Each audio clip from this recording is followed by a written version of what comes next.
what cryptocurrency versus using banks looks like with emailing and mailing, right? So you'd need to go to the post office, the package would need to look a certain way, meet certain criteria, you'd need to pay for stamps, you'd need to pay for that service, and after all of that, takes a couple of days for the company to even receive said letter, right? With cryptocurrency or peer-to-peer, we're bypassing all of that.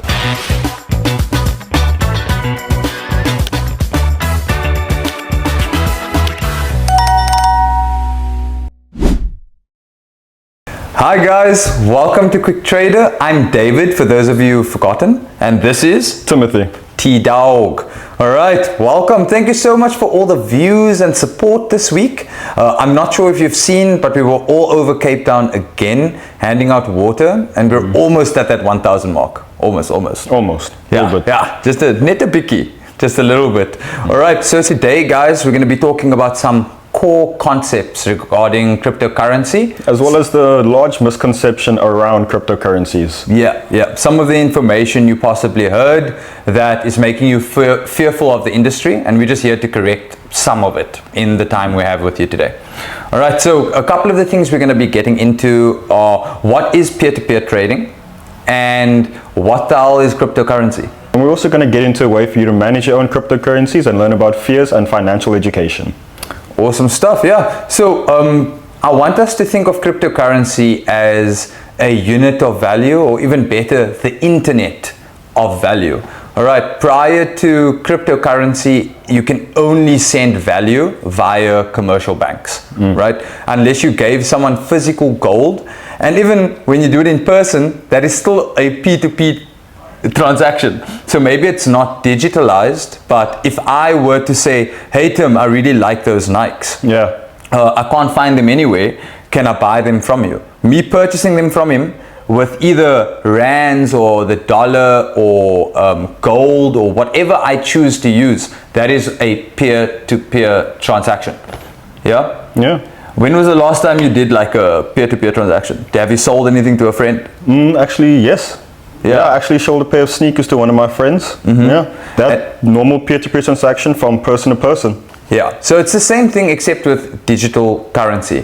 When we talk about peer-to-peer as well, a good analogy to use is that how we as a society or as people went from using post offices as a mailing system to email as a mailing system. Yeah. So in the past, in order to get information to a company, you'd need to go to the post office, and the post office would email the company. Yeah, right? That's way too much effort of physically having to go to the mail office, put your mail in, then they only send it off. We're finding a way to make it direct, a lot simpler, a lot cheaper. Yeah, so that's an analogy comparing what cryptocurrency versus using banks looks like with emailing and mailing, right? So you'd need to go to the post office, the package would need to look a certain way, meet certain criteria, you'd need to pay for stamps, you'd need to pay for that service, and after all of that, takes a couple of days for the company to even receive said letter, right? With cryptocurrency or peer-to-peer, we're bypassing all of that. Peer-to-peer is essentially cutting out the bank, cutting out the middleman, and there's a lot of reasons why we want to do this, why we want to cut the bank out. And I mean, we spoke about it in the history of cryptocurrency, but how fiat, and when we say fiat, that's another one of those jargon words.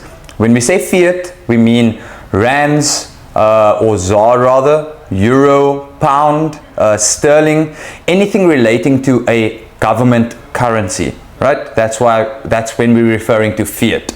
Okay, so when you hear these words, it's not crazy complex terms. There's just these jargon that you'll learn along the way. Yeah.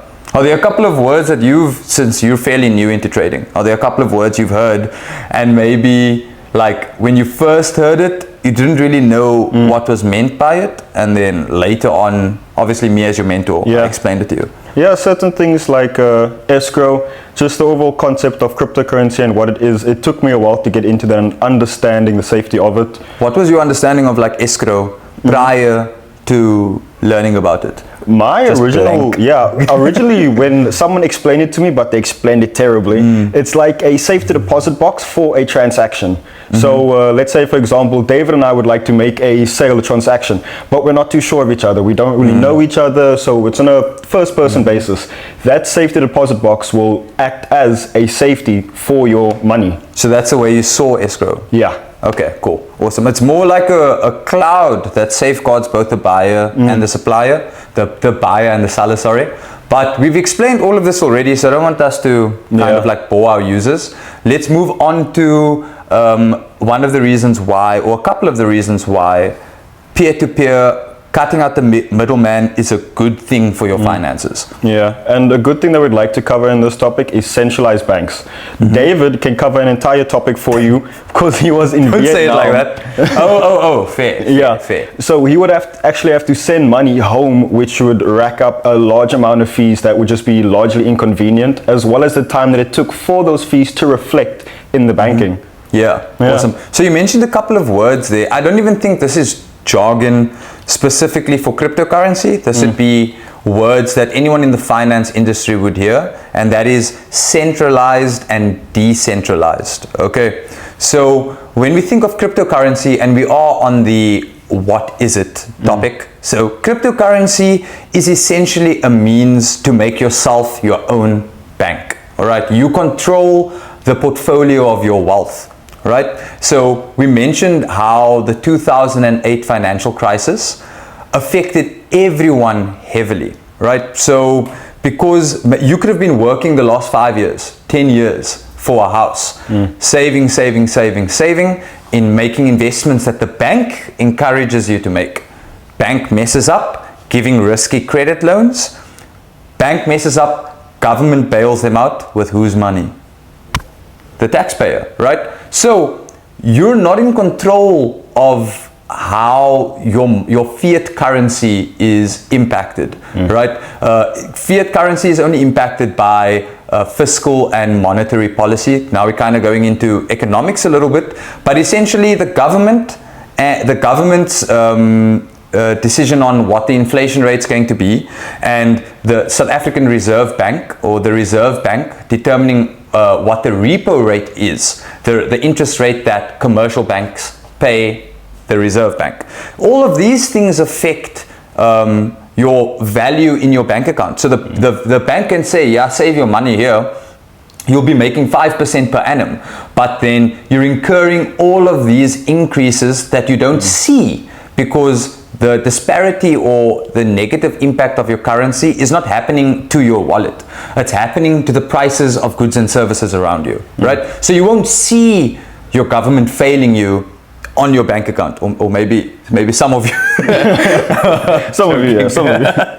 but yeah. Yes, essentially cryptocurrency was created so that you have autonomy over your own wealth, all right? So like we said in the previous segment, that cryptocurrency wasn't created in 2008, but 2008 led to a lot of people being like, my money's not safe with a bank. My rand isn't safe with Absa. My rand isn't safe knowing that the ANC is going to be taking care of ZAR. Right. One thing that he did mention that is a large part of it is that you are your own bank with cryptocurrencies. A large misconception is that it's an investment or it's a large asset. Cryptocurrencies is a currency. You are exchanging for a currency that you now own that belongs to you. It does not belong to a bank. The large thing with banks is that, let's say you have 1.2 million and you're looking to buy a car that's 1.1 million. You want to go on Monday, you call the bank, you let them know. They say come back tomorrow. They say come back in a week, because they don't physically have that amount on them. With cryptocurrencies, that amount is yours. It's in your wallet. All right, thanks guys for joining in. That will conclude our episode on P2P and the core concept of cryptocurrencies. You can comment down in the sections if you guys have any questions, and we'd like to see you in the Q&As on our TikTok as well. Leave those comments so we can get straight to them. And Instagram, YouTube, Twitter, all of the things, please.